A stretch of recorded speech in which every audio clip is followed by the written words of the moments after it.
Welcome to the Explainer. 2026 is officially the year that artificial intelligence stopped being just this cool software novelty and fundamentally rewired multiple sectors of our world. We're looking at a historic tipping point here, one that's literally redefining our hardware, our power grids, our financial markets, and, perhaps most importantly, the very reality of the global workforce. So, what happens when AI rewrites the world? It's a massive question, right? We aren't just talking about a fun new app or a slightly smarter chatbot anymore. No, we're talking about huge, structural, physical, and economic changes to how society operates at a macro level. The scale of the shifts we're about to explore is, well, it's truly unprecedented. Okay, let's dive into this. Here is our roadmap for today. First, AI on a billion devices. Second, the trillion-dollar infrastructure. Third, record-breaking AI IPOs. And finally, number 4, the human cost. All right, kicking things off with part 1, AI on a billion devices and Apple's pluralist revolution in iOS 27. So AI has rapidly moved from being this standalone destination on the web to an open, native utility built right into the operating systems we use every single day. A perfect example of this? Apple's WWDC in 2026. Remember iOS 18? Apple had this locked-in, exclusive integration with just ChatGPT. But iOS 27 completely changed the paradigm by introducing the extensions framework. They went with what we call a pluralist architecture. Basically, you, the user, hold the power now. You actively choose your preferred AI, whether that's Anthropic's Claude, Google's Gemini, or ChatGPT, to be the intelligence engine behind Siri, writing tools, and the image playground. It's wild. Apple is now treating AI layers the exact same way they treat search engines, as a completely replaceable component dictated entirely by user choice. And the impact of that user choice? Over 1.5 billion. That is the massive global reach of active, eligible Apple devices. Think about it from the perspective of a third-party model, like Anthropic's Claude. Earning a spot in that iOS 27 extensions framework gives them a totally frictionless distribution channel across a billion-device platform. That's a level of reach absolutely no marketing campaign could ever replicate, bringing frontier AI straight to the masses completely seamlessly. Moving on to part 2, the trillion-dollar infrastructure, powering the AI engine.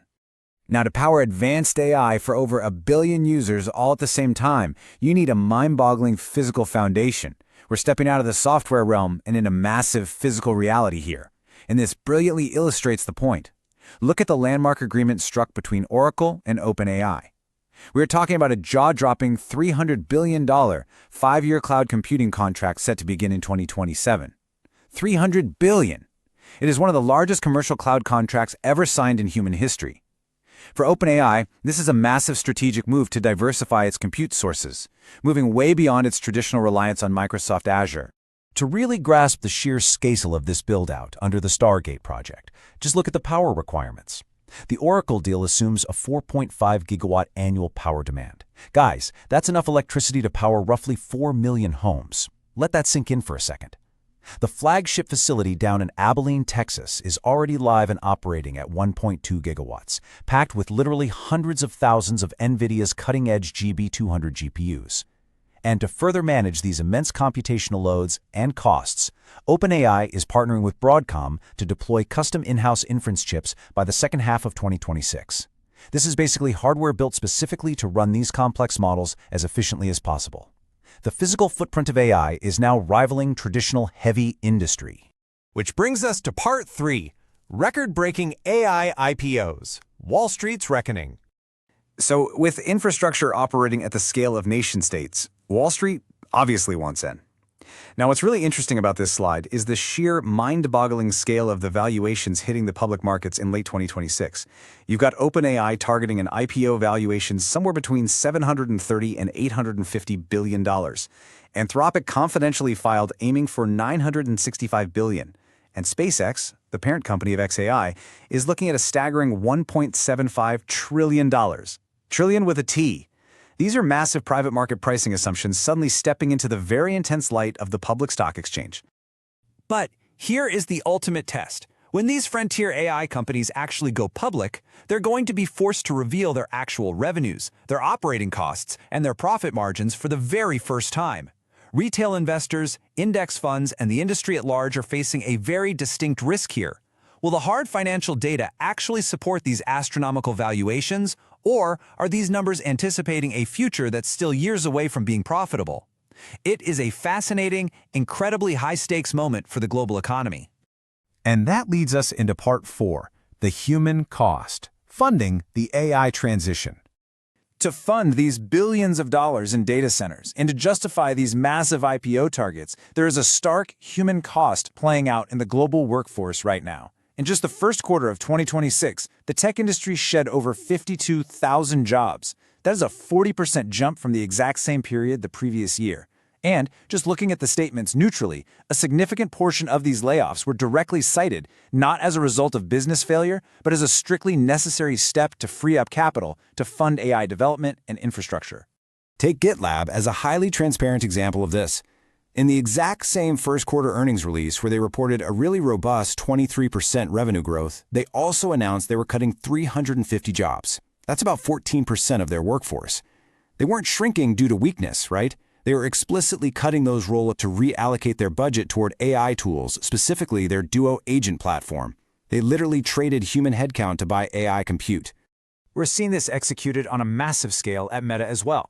Meta initiated a highly engineered restructuring, laying off nearly 8,000 employees globally and aggressively flattening their managerial layers. Simultaneously, they're spending between $125 to $145 billion on AI this year alone and hiring rapidly for AI-native teams. Reports even highlighted that the company was tracking internal metrics, like keystrokes, to help train the very AI systems stepping into those workflows. So, the crucial point is captured perfectly here by Wharton Management Professor Peter Capelli. He points out that companies claim AI will absorb the work, but they haven't actually demonstrated that seamless replacement yet. It is, largely, hoping. This introduces the concept of AI washing, the idea that some companies might just be using the glamorous narrative of the AI boom to mask routine corporate cost-cutting and standard workforce reductions. This intense friction between technological utopianism and human displacement, it's boiling over culturally. As one CEO bluntly told a crowd of graduating students, AI is rewriting entire industries, and you will simply have to deal with it. But you know what? They aren't just dealing with it quietly. We are actively seeing a generational and cultural backlash. During the 2026 commencement season, prominent tech executives were actually booed by Gen Z graduates. Young workers are watching entry-level roles disappear, and they're pushing back against the narrative that disruption is automatically a good thing. Which brings us to a close, leaving us with this provocative thought. AI is undeniably the future, but whose future?